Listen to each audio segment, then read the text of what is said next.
رحم الله من قرأ الفاتحة. بسم الله الرحمن الرحيم.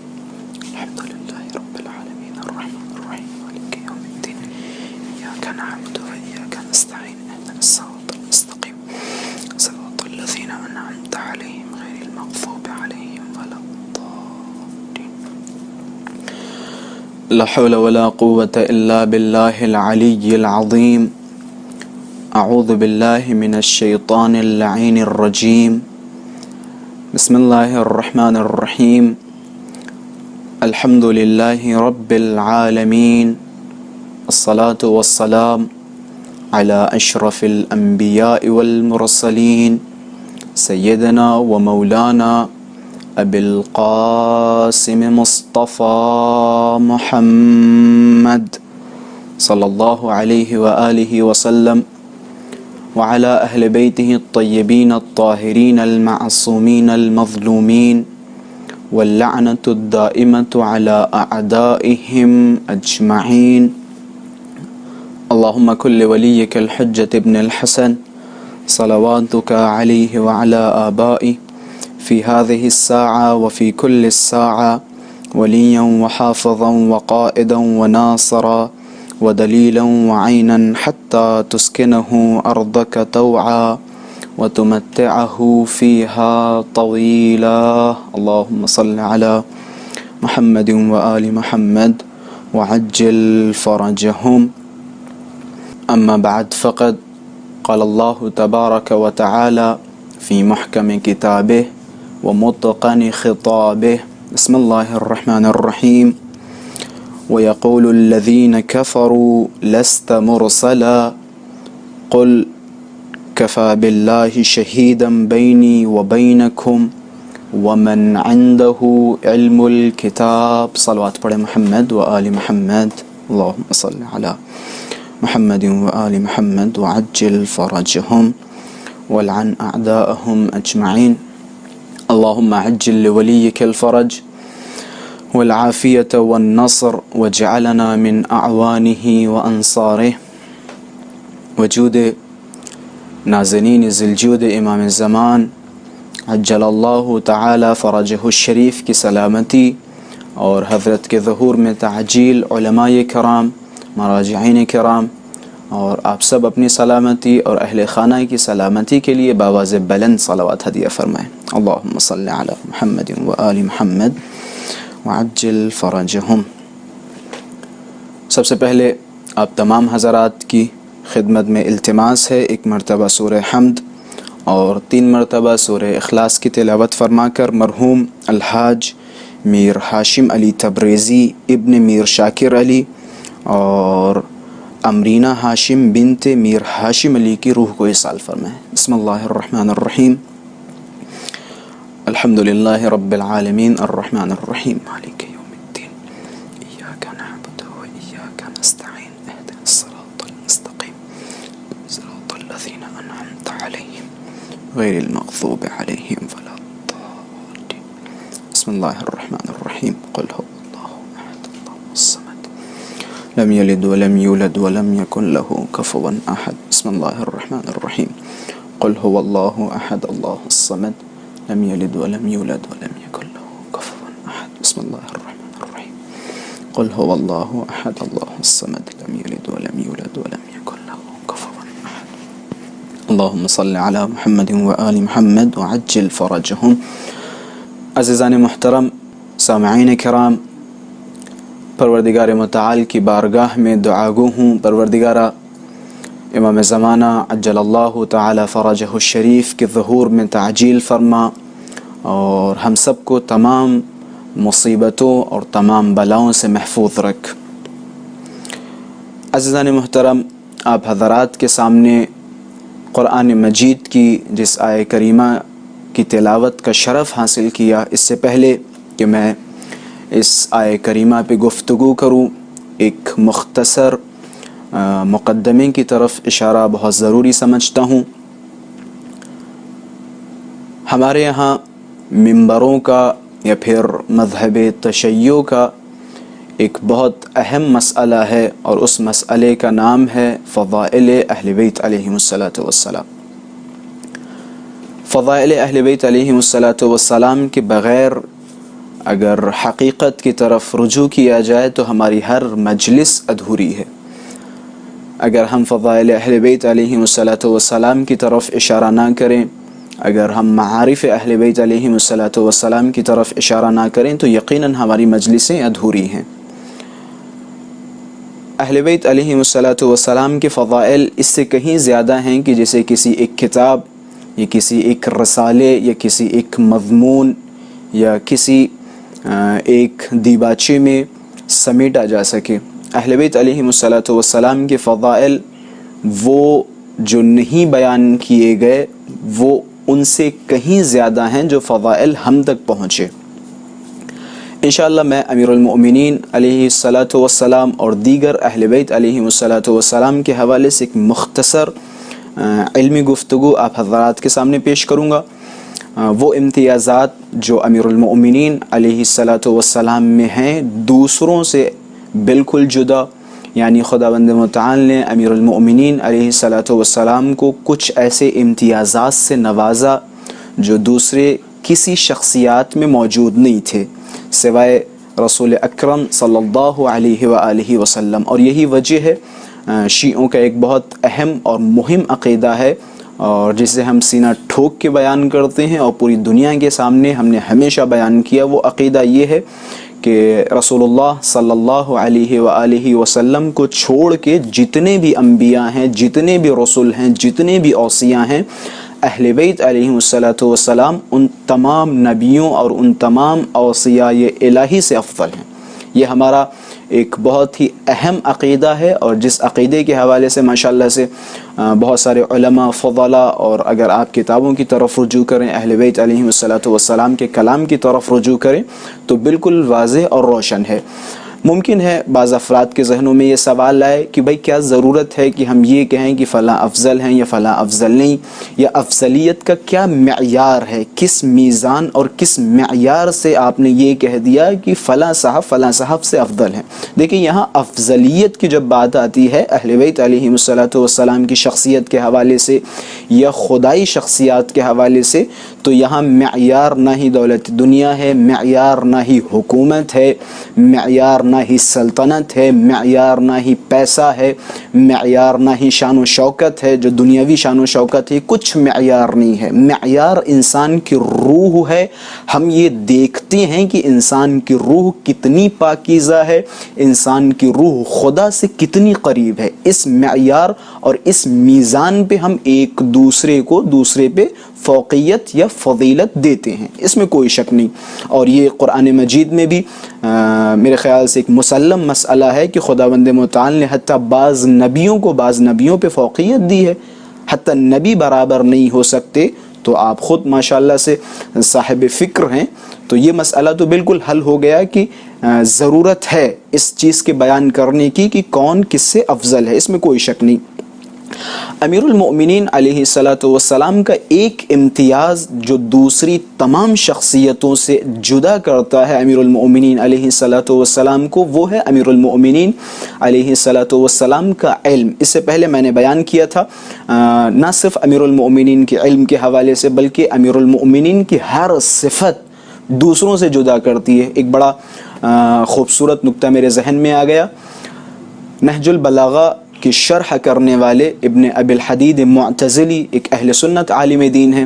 انہوں نے جب نہج البلاغہ کی شرح لکھی تو اپنے مقدمے میں بیان کیا کہ بلکہ سوال کا جواب ہے، اگر کوئی انسان سوال کرے کہ بھائی ایک اہل سنت عالم دین ابن ابی الحدید معتزلی نے امیر المؤمنین کے کلام کی شرح کیوں کی، تو گویا ابن ابی الحدید معتزلی نے اس کا جواب پہلے ہی نہج البلاغہ کے مقدمے میں درج کر دیا۔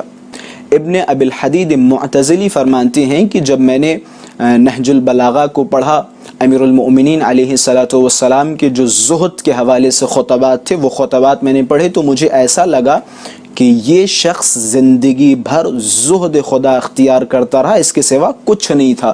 کہ پھر میں نے دوسرا چیپٹر کھولا، امیر المؤمنین کی شجاعت کے حوالے سے پڑھنا شروع کیا، امیر المؤمنین کے شجاعانہ وہ خطبات، وہ سارے خطوط پڑھنا شروع کیے کہ جب میں نے وہ تمام چیزیں پڑھی تو میں نے یہ سوچا کہ جس طرح سے خطبات موجود ہیں یا جس طرح کے خطوط موجود ہیں، ان سے تو یہی لگ رہا ہے کہ اس بندے نے زندگی بھر جنگ کی اس کے سوا کچھ نہیں کیا۔ پھر تیسرے میدان میں اسی طرح جس میدان میں جاتے رہے ابن ابی الحدید معتزلی یہ فیصلہ کرتے رہے کہ اس میدان میں علی سے افضل کوئی نہیں، یا اس میدان میں علی اسپیشل ہیں، یعنی اگر ابن ابی الحدید معتزلی کی تمام باتوں کا خلاصہ کیا جائے تو یہ کہہ سکتے ہیں ابن ابی الحدید معتزلی کا نتیجہ یہ تھا کہ نہ ہی شجاعت میں علی سے زیادہ کوئی ہے، نہ ہی سخاوت میں علی سے زیادہ کوئی ہے، نہ ہی زہد و تقوی میں علی سے زیادہ کوئی ہے، نہ ہی علم میں علی سے زیادہ کوئی ہے۔ یعنی علی ہر میدان میں تک و تنہا ہے، علی کا کوئی ثانی و نظیر نہیں ہے، علی کا کوئی مقابلہ کرنے والا نہیں ہے۔ علی کو خداوند متعال نے ہر میدان میں منزل کمال عطا کی ہے، ہر میدان میں منزل کمال عطا کی ہے، اور یہی وجہ ہے امیر المؤمنین علیہ الصلاۃ والسلام کے فضائل و مناقب سے نہ صرف یہ کہ اہل تشیع کی کتب بھری ہوئی ہیں، اہل سنت برادران کی کتابوں کی طرف اگر آپ نظر ڈالیں تو اہل بیت علیہ الصلاۃ والسلام کے فضائل بھرے ہوئے ہیں، بالخصوص امیر المؤمنین علیہ الصلاۃ والسلام کے فضائل و کمالات اس سے کہیں زیادہ ہیں کہ جسے کسی ایک تقریر یا کسی ایک کتاب میں بیان کیے جائیں۔ مولا کے فضائل و کمالات عجیب و غریب ہیں، اور یہی وجہ ہے بہت سارے فضائل میں نے شروع میں بیان کیے تھے، بہت سارے امیر المؤمنین کی فضیلتیں ایسی ہیں جو ہم تک نہیں پہنچی۔ یہ فضیلتیں جو ہم تک پہنچی ہیں یہ بڑی معمولی فضیلتیں ہیں، بڑی معمولی فضیلتیں، حالانکہ ان معمولی فضیلتوں میں ہم کشمکش کے شکار ہو جاتے ہیں، ہم شک و تردید کے شکار ہو جاتے ہیں یہ چھوٹی چھوٹی فضیلتوں میں۔ اب ذرا سوچیں وہ فضیلتیں جنہیں اہل بیت علیہ الصلاۃ والسلام نے بیان نہیں کیا، یا بعض اپنے خاص بندوں کے سامنے پیش کی، اور پیش کرنے کے بعد ان کے منہ پہ مہر لگا دی کہ نہیں آپ کسی کو بیان نہیں کر سکتے۔ اسی کا نام ہے اسرار آل محمد۔ آپ کتابوں کی طرف رجوع کریں، بہت ساری حدیثیں ہیں، مثلا مولا نے کسی کو بتایا اور بتانے کے بعد آخر میں جملہ فرمایا کہ یہ حدیث صرف اسی کو سنانا جو اس کا اہل ہو، جو اسے برداشت کر سکے۔ ہر کس و ناکس کے سامنے فضائل اہل بیت نہیں بیان کیے جا سکتے۔ ممکن ہے آپ میں سے بعض فضیلتیں بعض کو سنائی جا سکے اور بعض کو نہ سنائی جا سکے، کیونکہ ہر کسی کی معرفت برابر نہیں ہے۔ اما جب سلمان و ابوذر کی معرفت برابر نہیں تو ہم اور آپ کی معرفت کیسے برابر ہو سکتی؟ امام نے فرمایا کہ لو علم ابوذر ما فی قلب سلمان لقتلہ، کہ ابوذر کو اگر پتہ چل جائے سلمان کے دل میں کیا ہے، یعنی سلمان کے دل میں کیسے کیسے معارف ہیں، سلمان کے امیر المؤمنین کے حوالے سے کیا خیالات ہیں، کیا تصورات ہیں، تو ابوذر سلمان کو قتل کر دیں، یا بعض روایتوں میں ہے یا تو قتل کر دیں یا کفر کا فتویٰ لگا دیں کہ مثال کے طور پہ سلمان کافر ہو چکے ہیں، مشرک ہو چکے ہیں۔ بہت سارے راز سلمان کو امیر المؤمنین علیہ الصلاۃ والسلام یا رسول اکرم صلی اللہ علیہ وآلہ وسلم نے بتائے، لیکن ابوذر کو نہیں بتائے۔ میں نے کہا معرفت برابر نہیں، کیوں؟ کیونکہ ان کلامنا صعب مستصعب، ہمارا کلام سخت ہے، ہر کوئی برداشت نہیں کر سکتا، الا ملک مقرب او نبی مرسل او مؤمن امتحن اللہ، یا وہ مؤمن کے جس کا دل خداوند متعال نے امتحان کے ذریعے پاک و پاکیزہ کر دیا۔ ہمارا کلام ہر کوئی نہیں برداشت کر سکتا، یا ملک مقرب یا نبی مرسل، یا وہ کہ جس کا دل خدا نے پاک و پاکیزہ کیا، جس کے ایمان کا امتحان ہو چکا ہے۔ سلمان کو کیوں اسرار بیان کیے گئے؟ کیونکہ سلمان ہم اہل بیت میں سے ہیں، فرمان ہے، لہٰذا جب سلمان کا شمار اہل بیت میں ہو گیا تو بہت سارے اسرار سلمان کو بتائے گئے، ابوذر کو نہیں بتائے گئے۔ تو ہر کسی کی معرفت برابر نہیں ہو سکتی۔ تو سوچیں جو فضائل ہم تک پہنچے، ہم آج انہی فضائل میں کشمکش میں پڑے ہوئے ہیں، بہت ساری فضیلتیں ہماری سمجھ میں نہیں آتی، تو ہر فضیلت ہر کسی کے سامنے بیان نہیں کی جا سکتی۔ یہی وجہ ہے رسول اکرم صلی اللہ علیہ وآلہ وسلم نے مختلف جگہوں پہ بیان کیا کہ ہم تمہارے فضائل بیان نہیں کر رہے ہیں، اگر ہم تمہارے فضائل بیان کرتے تو کیا سے کیا ہو جاتا ہے۔ ایک بڑی خوبصورت روایت اصول کافی میں بھی موجود ہے، حضرت رسول اکرم صلی اللہ علیہ وآلہ وسلم امیر المؤمنین علیہ الصلاۃ والسلام کی جانب خطاب کرتے ہوئے فرماتے ہیں، روایت پہ غور کریں، حضرت فرماتے ہیں وَلَوْلَا أَن تَقُولَ فِيكَ الطَّوَائِفُ مِنْ أُمَّتِي مَا قَالَتِ النَّصَارَى فِي عِيسَى ابْنِ مریم، کہ اگر ایسا نہ ہوتا میری یہ امت وہی کہتی جو عیسی ابن مریم کے بارے میں نصارہ نے کہا اگر ایسا نہ ہوتا، یعنی جو نصارہ نے عیسی ابن مریم کے ساتھ کیا، اگر میری امت بھی ایسا نہ کرتی، لَقُلْتُ فِيكَ قولا لا تمر بملأ من الناس الا اخذوا التراب من تحت قدميك يلتمسون بذلك البركة. کہہ رہے ہیں علی جان، اگر وہی کام جو نصارہ نے عیسی ابن مریم کے ساتھ کیا وہی کام میری امت نہ کرتی تو میں تمہارے حوالے سے ایسے ایسے فضائل بیان کرتا کہ میری امت کا ہر انسان آپ کے قدم مبارک کی خاک کو اٹھاتا بعنوان تبرک، یہ بعض روایتوں میں ہے آپ کے قدموں کی خاک کو سورما بناتا، ایسی ایسی فضیلتیں آپ کے بارے میں بیان کرتا. لیکن مجھے ڈر ہے علی، میں ڈرتا ہوں. کس چیز سے ڈرتا ہوں؟ کہیں میری امت اسی فتنے میں مبتلا نہ ہو جائے جس فتنے میں نصارہ مبتلا ہوئے. نصارہ نے کیا کیا؟ جناب عیسی ابن مریم کو خدا کا بیٹا بنا دیا. کہ مجھے ڈر ہے کہیں لوگ تمہیں خدا نہ کہنے لگیں، مجھے ڈر ہے کہیں لوگ غالی نہ ہو جائیں.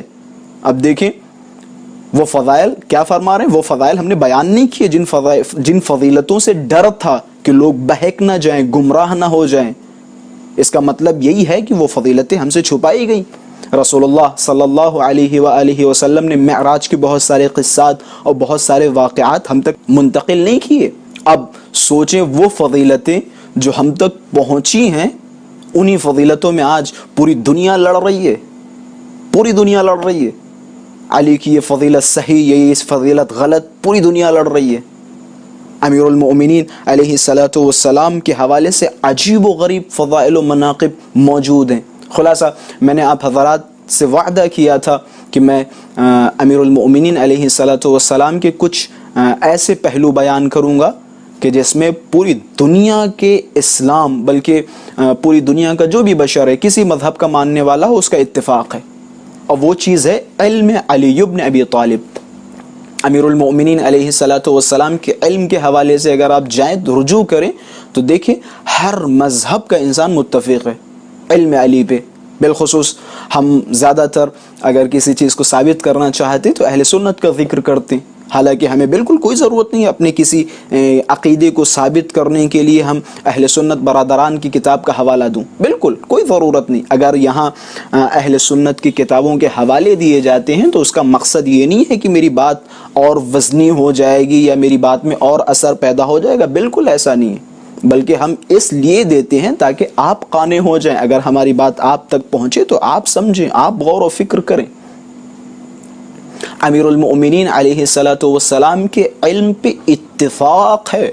حضرت کیا فرماتے ہیں؟ سنیں جملات: انا مدینۃ العلم وعلی بابها، کہ میں شہر علم ہوں، علی اس کے دروازہ ہے. کہ میں شہر علم ہوں. یہاں یہ نہ سوچیں کہ بھائی شہر اتنا بڑا اور علی صرف ایک دروازہ. نہیں آغا جان، دروازے کی بڑی عظمت ہے. آپ گھس ہی نہیں سکتے، آپ وارد ہو ہی نہیں سکتے سوائے دروازے کے. یہی وجہ ہے رسول اللہ نے علی کو دروازہ کہا کہ آپ علم کا دروازہ ہیں. بڑا خوبصورت قصہ یاد آیا.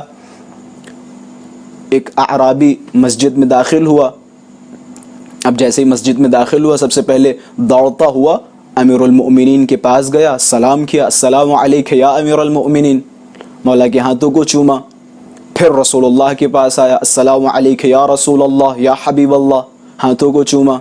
اب وہاں کچھ عالم نما جاہل بیٹھے تھے، اشکال کرنا شروع کیا کہ یا اللہ خیر ہوئے، یہ کیسا آدمی ہے، یہ کیسا جاہل ہے. رسول اللہ کی موجودگی میں پہلے علی کے پاس جا رہا ہے. رسول یہاں پہ تشریف فرمائے، پہلے رسول کے پاس آتا، یہ علی کے پاس دوڑتا ہوا چلا گیا. رسول اللہ مسکرائے کہ خود اس اعرابی سے پوچھ لو.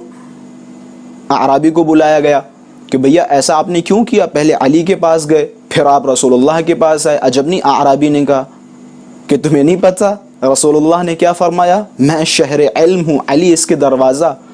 اگر علم کے پاس آنا ہے تو پہلے علی کے پاس جاؤ، اگر رسول کے پاس جانا ہے تو پہلے علی کے پاس جاؤ. علی سے اجازت لو رسول کے پاس جانے کی.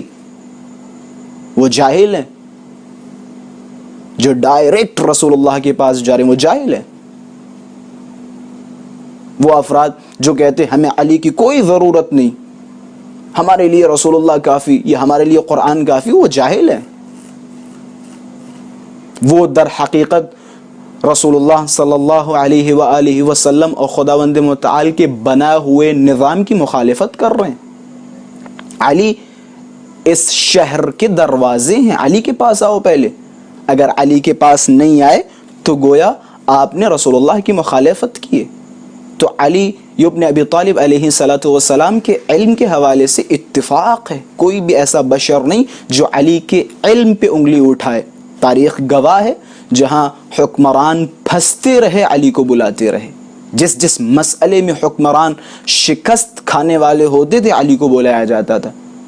اگرچہ خلافت بعض افراد نے اپنے ہاتھوں میں رکھ لی اور ممبر پہ بیٹھ گئے, لیکن وہاں بھی جب اسلام خطرے میں ہوتا تھا یا سوالوں کے جوابات نہیں دے پاتے تھے تو بالآخر علی کو مجبوری میں بلاتے تھے, کیونکہ یہ ایک فریضہ ہے کسی سائل کے سوال کا جواب دینا. تو لہذا امیر المؤمنین علیہ الصلوۃ والسلام جواب دیا کرتے تھے, جایا کرتے تھے. یہی وجہ ہے, آپ تاریخ میں جائیں, امیر المؤمنین علیہ الصلوۃ والسلام نے خود اپنے علم کی معرفی کی. بعض افراد مثال کے طور پہ میں یہ بھی نکتہ بیان کرتا چلوں, جب بھی بات آتی ہے سلونی سلونی قبل ان تفقدونی, حالانکہ اس میں بھی بہت سارے مطالب پوشیدہ ہیں اور یہ بھی ایک میرے خیال سے مولا کا امتیاز ہے علم کے حوالے سے. کوئی ایسا بشر مجھے دکھا دیں جس نے یہ دعویٰ کیا ہو, جو بھی پوچھنا ہو پوچھ لو. کسی نے نہیں کہا, اور جس نے کہا اہل بیت کے علاوہ وہ ذلیل و رسوا ہوا. آپ تاریخ میں دیکھیں, جس نے کہا وہ ذلیل و رسوا ہوا. ایک عالم دین بیٹھا ممبر پہ اور بیٹھنے کے بعد دعویٰ کیا ممبر سے سلونی سلونی قبل ان تفقدونی. ایک عورت بلند ہوئی, مولا کے چاہنے والی تھی, کہ خبردار یہ دعویٰ کیسے کر رہے ہو, تم جھوٹے ہو, کاذب ہو. یہ دعویٰ صرف اور صرف علی کے شایان و شان ہے, ہر کسی کے نہیں. یہ دعویٰ تم نے کیسے کر دیا؟ جب ان کے پاس سوالوں کے جواب نہیں ہوئے, اس عورت نے کچھ سوال کیے, جب جواب نہیں دے سکے تو غصہ آ گئے, کھسیا گئے اور کہنے لگے تم گھر سے نکلی ہو, اپنے شوہر کی اجازت لے کے یہاں آئی ہو, یہ شوہر سے تم نے پوچھا تھا کہ ہم یہاں جائیں گے اور یہ کام کریں گے؟ عورت نے جواب دیتے ہوئے فرمایا کہ ذرا جنگ جمل کے حوالے سے بتا سکتے ہیں, وہ خاتون جو علی کے مقابلے میں آئی تھی انہوں نے کس سے اجازت لی تھی؟ رسول اللہ تو منع کر کے گئے تھے, پھر بھی علی کے سامنے آ گئی. تو خلاصہ جس نے بھی سلونی کا دعویٰ کیا اہل بیت کے سوا وہ ذلیل و رسوا ہوا. یہ دعویٰ صرف اور صرف علی پہ اچھا لگتا ہے, کسی پہ اچھا نہیں لگتا ہے. امیر المومنین علیہ الصلوۃ والسلام نے ممبروں سے مختلف الفاظ استعمال کیے جن کا خلاصہ اور جن کا مطلب یہ ہے کہ جو پوچھنا ہو پوچھ لو. بڑا خوبصورت جملہ امیر المومنین علیہ الصلوۃ والسلام کا, اور یہ جملہ حضرت بار بار استعمال کرتے تھے, انہا ہنا لعلما جما, یہاں کثیر علم ہے, بہت علم ہے, لیکن افسوس اسے لینے والا کوئی نہیں ہے, پوچھنے والا کوئی نہیں ہے. یہی وجہ ہے علماء نے فرمایا بتانے والی ذات موجود تھی لیکن پوچھنے والی ذات کوئی نہیں تھی. امیر المومنین علیہ الصلوۃ والسلام کا سب سے بڑا کمال یہ ہے کہ امیر المومنین علیہ الصلوۃ والسلام کے پاس بے شمار علم ہے. تمام انبیاء کا علم, تمام انبیاء کے علوم خداوند متعال نے امیر المومنین علیہ الصلوۃ والسلام کو بے اکمل عطا فرمائے. تمام علوم یہ وارث انبیاء ہیں, انبیاء کی میراث ان کے پاس ہے. قرآن مجید کی آیہ کریمہ کی طرف توجہ ڈالیں, قل کفا باللہ شہیدا بینی و بینکم ومن عندہ علم الکتاب. یہاں دو شاہد ہیں, شہیدا بینی و بینکم, ہم دونوں کے درمیان کون ہے؟ خدا کی ذات. پہلا شاہد خدا, کس پر؟ رسول کی نبوت پر. دوسرا شاہد کون؟ ومن عندہ علم الکتاب, وہ اس نبوت کا گواہ ہے جس کے پاس علم کتاب ہے. خوب اس کی تفسیر میں جائیں, اہل سنت کتابوں کی طرف رجوع کریں, کون سی وہ ذات ہے جس کے پاس علم کتاب ہے. ایک صاحب آئے ہمارے چھٹے مولا امام جعفر صادق علیہ الصلوۃ والسلام کے پاس ایک صلوات پڑھے، محمد و آل محمد، اللہم صلی علی محمد و آل محمد وعجل فرجہم۔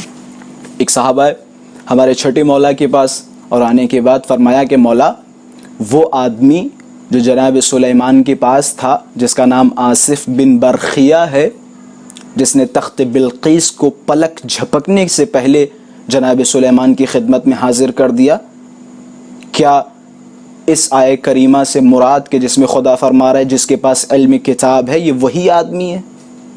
عجب نہیں، امام نے فرمایا نہیں، کہ آصف بن برخیہ کے پاس صرف ایک اسم اعظم تھا جس کی مدد سے آصف بن برخیہ نے پلک جھپکنے سے پہلے تخت بلقیس کو جناب سلیمان کی خدمت میں حاضر کر دیا کہ ہمارے پاس تمام اسم اعظم ہیں، عندنا علم الکتاب، ہمارے پاس علم کتاب ہے، ہم خدا کے علم کے مالک ہیں، ہمارے پاس خداوند متعال نے تمام علوم ہمیں عطا کیے ہیں۔ کہ آصف بن برخیہ کے پاس صرف ذرہ برابر علم تھا، اس کتاب کا علم کہ جس حوالے سے خداوند متعال فرماتا ہے لا رطب ولا یابس، کہ کوئی خشکی و تری نہیں مگر یہ کہ وہ اس کتاب میں موجود ہے۔ تو خلاصہ امیر المؤمنین علیہ الصلوۃ والسلام اور اسی طرح انبیاء علیہم الصلوۃ والسلام جتنے ہیں ان سب کے علوم اہل بیت علیہم الصلوۃ والسلام کی ذات میں موجود ہیں۔ اہل بیت علیہم الصلوۃ والسلام کے در سے جو دور ہوا وہ گمراہ ہو گیا، ہلاک ہو گیا۔ بھائی علم اگر آپ کو چاہیے تو اہل بیت کے دروازے پہ آئیں، آپ ایرو غیروں کے دروازے پہ جائیں گے تو وہاں علم نظر نہیں آئے گا۔ اگر آپ دیکھ رہے ہیں مثال کے طور پہ دوسرے مذاہب میں، یا میں کھل کے یہ جملہ کہوں شیعوں کے علاوہ جو بھی دوسرے مذاہب ہیں ان میں اگر علوم پائے جا رہے ہیں یا ان میں محدثین پائے جا رہے ہیں یا ان میں روات پائے جا رہے ہیں، اگر حقیقت کی طرف رجوع کریں تو انہیں پڑھانے لکھانے والا کوئی انہی کا نہیں تھا۔ آپ دیکھیں تاریخ اٹھا اٹھا کے سب اہل بیت علیہم الصلوۃ والسلام سے سیکھیں۔ اصلا اہل سنت حضرات کے معتبر ترین امام ابو حنیفہ کے حوالے سے پڑھیں، مالک کے حوالے سے پڑھیں، یہ سارے کے سارے اہل بیت علیہم الصلوۃ والسلام کے شاگرد ہیں۔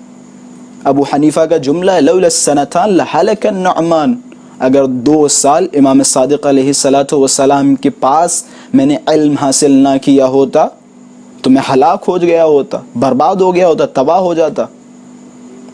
وہ الگ بات ہے امام صادق علیہ الصلوۃ والسلام کے پاس رہے اور امام سے علوم حاصل کیا اور پھر کیا کیا، امام کے مقابلے میں اپنی دکان کھول لی۔ تو خلاصہ اہل بیت علیہم الصلوۃ والسلام سے جو دور ہوا وہ گمراہ ہو گیا، ہلاک ہو گیا۔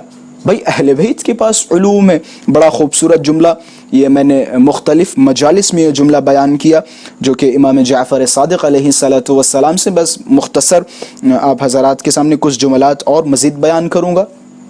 امام جعفر صادق علیہ الصلوۃ والسلام فرماتے ہیں یمصون الثمات ویدعون النہر العظیم یا نہر الاعظم، کہ یہ لوگ ان لوگوں کی طرف اشارہ ہے جو اہل بیت علیہم الصلوۃ والسلام کے دامن سے دور ہیں اور ان لوگوں کے دامن سے متمسک ہو رہے ہیں جن کے پاس کچھ نہیں ہے، کچھ نہیں ہے۔ امام جعفر صادق علیہ الصلوۃ والسلام فرماتے ہیں، کہتے ہیں یہ لوگ گندے پانی کو پی رہے ہیں، بلکہ پی نہیں رہے ہیں، چاٹ رہے ہیں۔ یا مسون مکھیدن کو کہتے ہیں، چاٹنے کو کہتے ہیں، کہتے ہیں یہ لوگ گندا پانی چاٹ رہے ہیں۔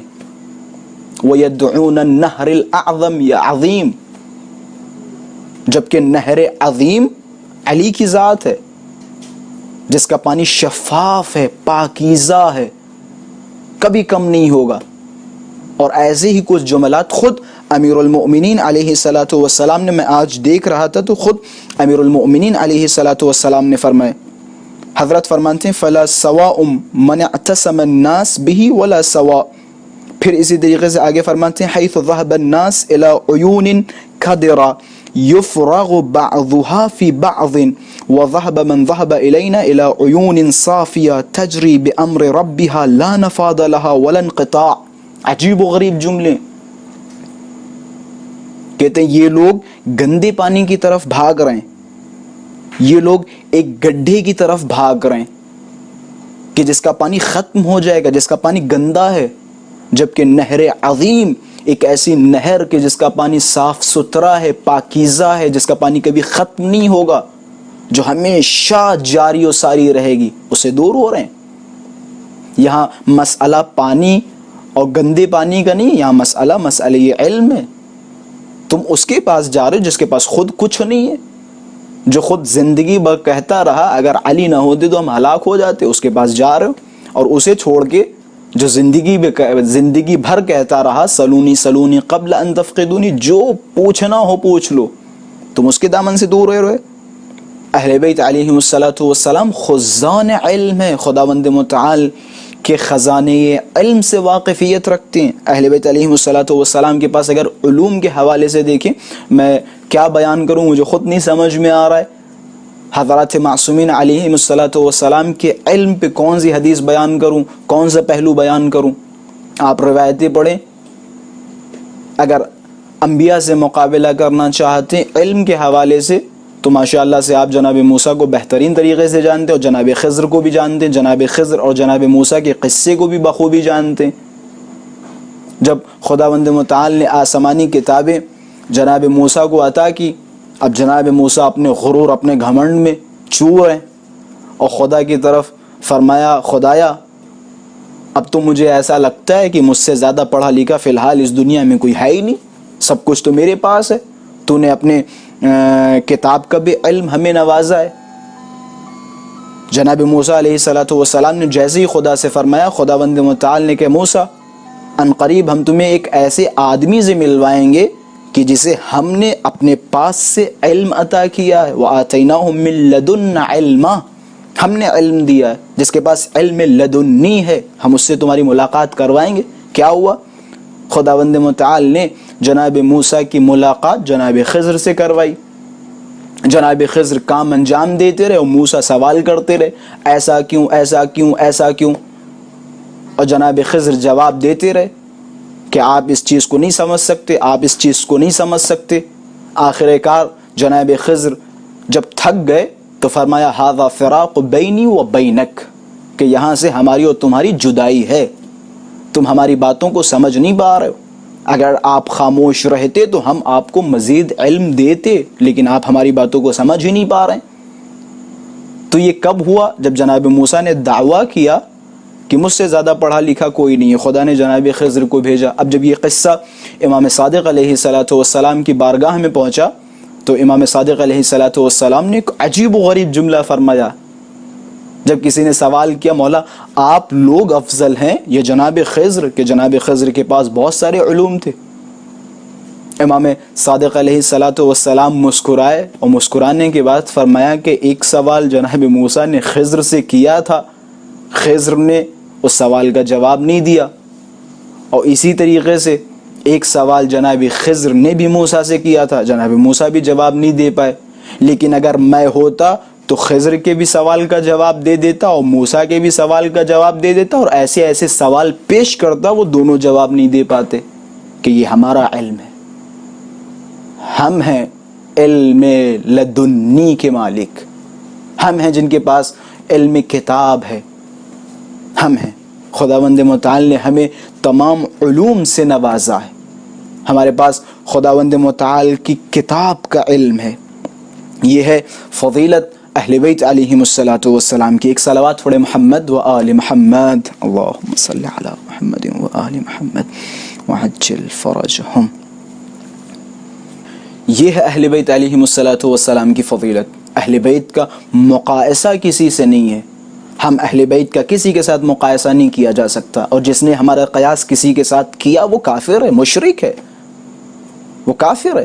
جو ہمارا مقایسہ کسی کے ساتھ کرے، ہمارا مقایسہ کسی کے ساتھ نہیں ہے، ہم سب سے افضل ہیں، بس رسول اللہ صلی اللہ علیہ وآلہ وسلم کے سوا۔ اور ایسا نہیں، جب بھی رسول اللہ کا ذکر آتا تھا، یہ بھی بعض افراد ہم شیعیان حیدر کرار پہ الزام لگاتے ہیں، جو کہ سراسر غلط ہے۔ بعض افراد کا یہ ماننا ہے کہ شیعہ علی کو رسول اللہ سے بلند و بالا سمجھتے، جبکہ ایسا بالکل نہیں ہے۔ ہماری کتابوں کی طرف رجوع کریں، ہمارے علماء کی طرف رجوع کریں، ہمارے علماء مختلف اقوال آپ کو سنائیں گے۔ ہماری کتابیں یہ بتاتی ہیں کہ جب بھی تذکرہ آتا تھا رسول اکرم صلی اللہ علیہ وآلہ وسلم کا، تو امیر المؤمنین علیہ الصلوۃ والسلام شان و ادب کے ساتھ کھڑے ہوتے تھے، رسول اللہ کی شان کے مقابلے میں ادب کے ساتھ کھڑے ہوتے تھے. اور بارہا امیر المؤمنین علیہ الصلوۃ والسلام نے فرمایا انا عبد من عبید محمد، میں محمد کے غلاموں میں سے ہوں، میرا کوئی مقابلہ محمد سے نہیں ہے صلی اللہ علیہ وآلہ وسلم. یہ روایتوں میں ملتا ہے. امیر المؤمنین فرماتے ہیں کہ جب میں بہت زیادہ گھبرا جاتا تھا تو میں رسول اللہ کی آغوش میں پناہ لیتا تھا. شیعیان حیدر کرار کا یہ عقیدہ ہے، پوری دنیا جان لے، شیعوں کا عقیدہ ہے. ہم علی کو سب سے بلند و بالا سمجھتے ہیں سوائے محمد کے صلی اللہ علیہ وآلہ وسلم. خود امیر المؤمنین علیہ الصلوۃ والسلام کے دہن مبارک سے نکلے ہوئے جملے ہیں انا عبد من عبید محمد، میں محمد کے غلاموں میں سے ہوں. یا کسی جنگ میں امیر المؤمنین فرماتے میں گھبرا جاتا تھا تو رسول اللہ کی آغوش میں پناہ لیتا تھا. یہ شیعوں کا عقیدہ ہے. شیعوں کا عقیدہ یہ ہے کہ شجاعت میں بھی رسول اللہ علیہ سے افضل، سخاوت میں افضل، کرم میں افضل، بخشش میں افضل، عبادتوں میں افضل، ہر چیز میں رسول اللہ صلی اللہ علیہ وآلہ وسلم علی سے بلند و بالا ہے. علم میں بھی علی سے بلند و بالا ہے. ہر شیء، ہر فضیلت میں رسول اللہ بلند و بالا ہے. یہ شیعوں کا عقیدہ ہے. آپ کیسے الزام لگا رہے ہیں؟ مسئلہ یہ ہے، ہمارے خطبہ مختلف ممبروں سے یہ جملہ بیان کرتے رہتے ہیں، کہتے ہیں بھیا ان کے سامنے مسئلہ یہ ہے کہ یہ جب علی کو سننا چاہتے ہیں، کیونکہ علی کے بارے میں خود تو کچھ بیان نہیں کرتے، جب علی کو سننا چاہتے ہیں تو ہمارے خطبہ و ذاکرین کے پاس آتے ہیں اور ہماری مجلسیں سنتے ہیں، ہمیں یوٹیوب پہ سنتے ہیں اور دوسرے پلیٹ فارمز پہ سنتے ہیں، اور پھر کہتے ہیں کہ دیکھو بھائی کیسے کیسی فضائل بیان کر رہے ہیں اور کیسی کیسی فضیلتیں بیان کر رہے ہیں. اور جب رسول اللہ کو سننا ہوتا ہے تو اپنے گھروں میں بیٹھ کے اپنے مولویوں سے سنتے ہیں. تو ظاہر سی بات ہے وہ کیا بیان کریں گے فضیلت رسول اکرم. ان کا تو عقیدہ یہ ہے کہ رسول اللہ معاذ اللہ 40 سال تک ان پڑھ و گوار تھے. پھر وہ جناب جبرائیل آیا، ان کا سینہ چاک کیا اور نوید انہم یہ کیا وہ کیا، پھر انہیں کچھ آیا، اس سے پہلے تو وہ کچھ نہیں جانتے تھے. ان کا تو عقیدہ یہ ہے، وہ کیا بیان کریں گے رسول اللہ کی کیا کیا فضیلت تھیں، رسول اللہ کی کیا شخصیات. ہم سے پوچھو، ہم بیان کریں گے رسول اللہ کیا ہے، رسول اللہ کی کیا فضیلت ہے. حالانکہ یہ بھی بہت بڑا جملہ میں نے آپ حضرات کے سامنے کہہ دیا کہ ہم بیان کریں گے. ہماری کوئی حیثیت نہیں جو ہم بیان کریں رسول اللہ کیا ہے. لیکن ان لوگوں کے مقابلے میں جو رسول اللہ کے فضائل کو چھپا رہے ہیں، بیان نہیں کر پا رہے ہیں، ان لوگوں کے مقابلے میں یہ میں کہہ سکتا ہوں کہ ہم سے سنو رسول اللہ کے فضائل، ہم بیان کریں گے. تو خلاصہ امیر المؤمنین علیہ الصلوۃ والسلام رسول اللہ صلی اللہ علیہ وآلہ وسلم کے بعد تمام شخصیتوں سے افضل ہے، ہر شے میں افضل ہے. اور جیسا کہ یہاں پہ علم کی بات آ رہی تھی، یہ نقطہ میں بیان کرتا چلوں، بس اختتام کی طرف جا رہا ہوں. یہ جو ہم علوم امیر المؤمنین علیہ الصلوۃ والسلام آج سن رہے ہیں، دیکھ رہے ہیں، پڑھ رہے ہیں، اس میں بھی راز و حکمت دیکھیں. یہ نہ سوچیں کہ یہ پوری زندگی کے علوم ہم تک پہنچے نہیں. آقا جان امیر المؤمنین علیہ الصلوۃ والسلام کے علم کا یقین جانیں. علم علی مثل سمندر ہے، ایک سمندر کہ جس کا ایک قطرہ، محض ایک قطرہ ہم تک پہنچا، اس کے سوا کچھ نہیں پہنچا ہے. وَإِلَّا آپ تاریخ اٹھا کے دیکھیں، ایک بڑی تاریخی بات آپ حضرات کے سامنے بیان کر رہا ہوں علم علی کے حوالے سے. یہ جو کچھ آج ہم دیکھ رہے ہیں صرف ایک قطرہ ہے علم علی کا. کیوں؟ کیسے؟ آپ دیکھیں تاریخ. جب تک رسول اللہ زندہ رہے امیر المؤمنین نے کچھ نہیں کہا، کچھ نہیں بولے، کیونکہ رسول اللہ موجود ہیں. بس وہیں پہ زبان کھولی جہاں رسول اللہ نے اجازت دی. وإلا اگر کوئی سوال کرنے والا آتا تھا تو امیر المؤمنین رسول اللہ کی خدمت میں بھیجتے تھے، رسول کی موجودگی میں زبان نہیں کھولوں گا. پھر رسول اللہ کے بعد 25 سال تک امیر المؤمنین علیہ الصلوۃ والسلام گھر میں تشریف رکھے، گھر میں رہے، خاموش زندگی اختیار کی. پھر جو 5 سال کا دور حکومت آیا، اسی میں 5 سال کا دور حکومت جس میں کیا کیا امیر المؤمنین نے 3 بڑی بڑی جنگیں کی. اب ذرا مجھے بتائیں مولا کو زبان کھولنے کا وقت کب ملا؟ یہ تو معجزہ سمجھیے جو ہم تک بہت ساری چیزیں پہنچ گئیں. یا نہج البلاغہ کی جو جمعوری کی سید رضی رحمۃ اللہ علیہ نے، یہ مولا کا کلام مختصر ہم تک پہنچا. وإلا اگر دیکھا جائے تو امیر المؤمنین کو بالکل وقت نہیں ملا، بالکل موقع نہیں ملا. یہ معجزہ ہے علی کے علم کا. علی ابن ابی طالب کے پاس عجیب و غریب علم ہے. میں ختم کر رہا ہوں اپنی منزلوں کو. ایک بڑی خوبصورت روایت یہ بھی بیان کرتا چلوں. جناب ابو ذر امیر المؤمنین علیہ الصلوۃ والسلام کے ساتھ جا رہے تھے، راستے میں کیا دیکھا؟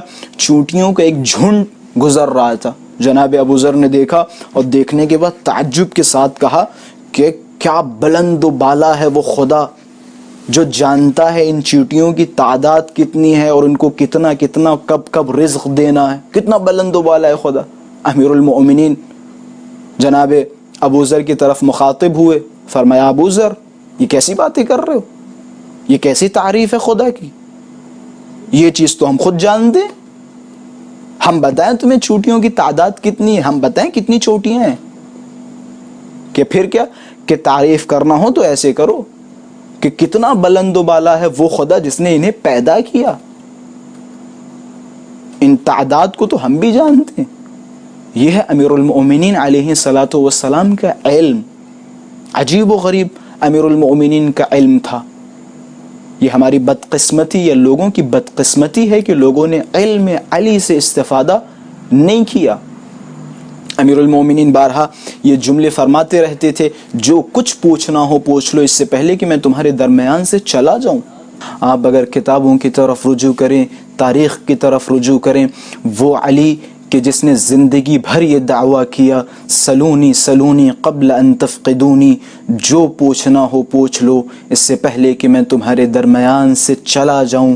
دیکھو لوگوں نے اس علی کے ساتھ کیسے کیسے ظلم ڈھائے، اس علی کو کس طرح پریشان کیا، اس علی کے گھر پہ کس طرح حملہ کیا، لوگوں نے اس علی کے اہل خانہ کو علی کے سامنے کس طرح پریشان کیا۔ وہ علی کہ جسے خداوند متعال نے تمام فضائل و کمالات عطا کیے، اس علی کے سر پہ ضربت لگائی اور اس چراغ اور اس روشنی کو لوگوں نے خاموش کر دیا۔ نہ صرف یہ کہ امیر المؤمنین علیہ الصلوۃ والسلام کو شہید کر دیا، حد تو یہ ہے کہ علی کے گھر والوں کو پریشان کیا، علی کے بچوں کو پریشان کیا۔ صرف علی کے گھر والے یا صرف مردوں کو پریشان نہیں کیا، صرف ان کے بیٹوں کو پریشان نہیں کیا، بلکہ علی کے گھر کی مستورات کو پریشان کیا۔ ہاں عزاداروں میں چند منٹ کے مصائب جناب زینب سلام اللہ علیہا کے بیان کروں گا۔ جیسا کہ آپ حضرات جانتے ہیں یہ مجلس ایک مرحومہ کے ایصال ثواب کی ہے۔ یقیناً جناب زینب سلام اللہ علیہا کے جب ہم مصائب سنتے ہیں تو ہمارے دلوں کو تسلی ملتی ہے۔ اگر کربلا اور یہ کربلا کے مصائب نہ ہوتے تو آج ہم اپنے آپ کو تسلی نہ دے پاتے۔ جب ہمارے گھر میں کوئی مرتا ہے، اگر جوان مرتا ہے تو ہم اپنے بچوں کو، ہم اہل خانہ کو علی اکبر کے مصائب سناتے ہیں تاکہ اس جوان کو تسلی مل سکے، اہل خانہ کو تسلی مل سکے۔ ارے ہائے وہ کربلا کا کڑیل جوان کہاں، کہاں ہمارا جوان، کہاں ہماری بیٹیاں اور کہاں علی کی بیٹی۔ ہاں عزاداروں صرف علی پہ ظلم و ستم نہیں ڈھائے گئے بلکہ علی کے بچوں کو پریشان کیا گیا، علی کی گھر کی مستورات کو پریشان کیا گیا۔ روایتوں کے جملے ہیں جب امیر المؤمنین علیہ الصلوۃ والسلام کے سر پہ ضربت لگی اور امیر المؤمنین کو گھر پہ لایا گیا، امام حسن نے طبیب کو بلایا، طبیب نے امیر المؤمنین کا معائنہ کیا۔ روایتوں کے جملے ہیں جب امیر المؤمنین علیہ الصلوۃ والسلام کو معلوم ہو گیا کہ زخم بہت گہرا ہے، آخر امام ہے، امام تمام چیزوں کو جانتے ہیں، ہر شے کا علم رکھتے ہیں، امام نے اپنے بچوں کو بلانا شروع کیا، سارے بچوں کو بلایا، وصیتیں کی۔ اب یہ جملہ جو طبیب نے امام حسن سے کہا تھا، بیٹا حسن اب آپ کے بابا اس دنیا میں زیادہ دیر تک باقی نہیں رہیں گے۔ روایتوں کے جملے یہ جملہ جناب زینب سلام اللہ علیہا کے کانوں تک پہنچا۔ جناب زینب سلام اللہ علیہا نے ایک آہ بری اور چیخ چیخ کے رونے لگی، ہائے بابا کی صدائیں بلند ہونے لگی۔ علی کے کانوں تک جناب زینب کبریٰ کی آواز جیسے ہی پہنچی، حسن کو بلایا کہ بیٹا حسن میری بیٹی زینب سے کہہ دو نامحرموں کا مجمع ہے، کھل کے گریہ نہ کریں، اپنی آواز بلند نہ کریں۔ میں ہاتھوں کو جوڑوں گا مولا، آپ کو بڑا خیال ہے، پردے کا بڑا خیال ہے، یہاں تک کہ آپ کا ضمیر گوارا نہیں کرتا کہ آپ کی بیٹی کی آواز نامحرموں کے کانوں تک پہنچے۔ لیکن مولا، ہائے وہ کربلا کا منظر، حسین کی شہادت کے بعد ظالم خیمے میں داخل ہوئے، خیموں میں آگ لگائی، اب سہدانیاں ننگے سر خیموں کے باہر آئیں، وہ علی کی لاڈلی، وہ علی کی شہزادی کہ جس کی آواز نامحرموں کے کانوں تک نہ پہنچی۔ ارے مولا، اس بی بی کو ننگے سر کربلا کے میدان میں دیکھا گیا۔ بس یہاں تک کافی نہیں، جب امام سجاد سے پوچھا گیا مولا آپ کے لیے سب سے سخت لمحہ کیا تھا، آپ کے لیے سب سے سخت منظر کیا تھا، عجب نہیں جناب سید سجاد نے فرمایا الشام الشام الشام۔ پوچھنے والے نے، سوال کرنے والے نے سوال کیا مولا شام میں ایسا کیا ہوا جس نے آپ کو تڑپا دیا، شام میں ایسا کیا ہوا جس نے آپ کو اذیتیں دی؟ مولا کیا امام حسین کی شہادت سے بڑی اذیت تھی؟ مولا کیا علی اکبر کے کلیجے سے سخت تر یہ اذیت تھی؟ کیا عباس کے بازوؤں سے سخت یہ اذیت تھی؟ کیا اصغر کے ننھے گلے سے سخت یہ اذیت تھی؟ عجب نہیں جناب سید سجاد رو پڑے کہ ہاں یہ اذیت بڑی سنگین تھی، یہ اذیت بڑی سخت تھی، یہی میرے لیے سب سے سخت لمحہ ہے۔ کہ مولا وہ کون سا لمحہ ہے؟ شام میں ایسا کیا ہوا؟ عجب نہیں جناب سید سجاد نے فرمایا ارے تم نہیں جانتے، شام کا بازار منادی ندا دے رہا ہے، اے شامیوں، اے علی کے دشمنوں، ذرا گھروں سے باہر نکلو، یہ علی کی بیٹیاں ہیں، یہ زینب و کلثوم ہے، ننگے سر ہے۔ روایتوں کے جملے ہیں جب لوگوں نے ہجوم لگایا، اب ان سیدانیوں کے اوپر پتھر برسانا شروع کیے، کوئی پتھر مار رہا جس کے پاس کچھ نہیں ہوتا وہ ان سیدانیوں کے سروں پہ خاک مارتا تھا۔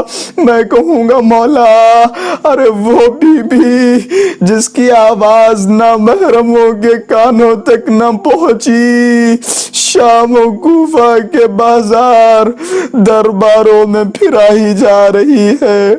ہائے شام، ہائے زینب کبریٰ،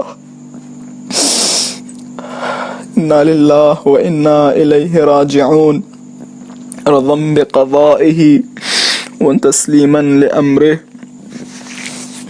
پروردگارہ ہماری اس مختصر عبادت کو قبول فرما۔ پروردگارہ امام الزمان عجل اللہ تعالی فرجہ الشریف کے ظہور میں تعجیل فرما، اور ہم سب کو امام کے ناصر و انصار میں شمار فرما۔ آپ حضرات سے گزارش ہے 1 مرتبہ سورہ حمد اور 3 مرتبہ سورہ اخلاص کی تلاوت فرما کر مرحوم الحاج میر ہاشم علی تبریزی ابن میر شاکر علی امرین ہاشم بنت میر ہاشم علی کی روح کو ایصال فرمائیں۔ بسم اللہ الرحمن الرحیم، الحمدللہ رب العالمین، الرحمن الرحیم، مالک یوم الدین، ایاک نعبد و ایاک نستعین، اہدنا الصراط المستقیم، صراط الذین انعمت علیہم غیر المغضوب علیہم ولا الضالین۔ بسم اللہ الرحمن الرحیم، قل هو اللہ احد اللہ الصمد لم یلد ولم یولد ولم یکن له کفوا احد۔ بسم اللہ الرحمن الرحیم، قل هو اللہ احد اللہ الصمد لم یلد ولم یولد ولم یکن له کفوا احد۔ بسم اللہ الرحمن الرحیم، قل هو اللہ احد اللہ الصمد لم یلد ولم یولد ولم یکن له کفوا احد۔ ربنا تقبل منا انک انت السمیع العلیم۔